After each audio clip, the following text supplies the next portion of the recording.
Assalamualaikum warahmatullahi wabarakatuh. Pada hari ini 18 Oktober 2019 bertepatan pada ulang tahun Katim Heri Gondrong ke-44 tahun. Semoga Katim Heri Gondrong terus sukses dalam karir di kepolisiannya, bisa menangkap penjahat-penjahat yang ada di Sumsel, Sumatera Selatan. Semoga Sumatera Selatan terus aman, terkendali.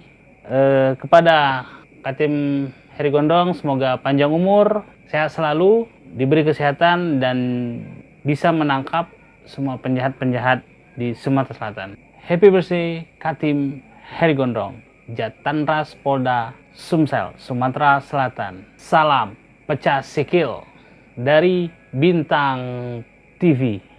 Wassalamualaikum warahmatullahi wabarakatuh.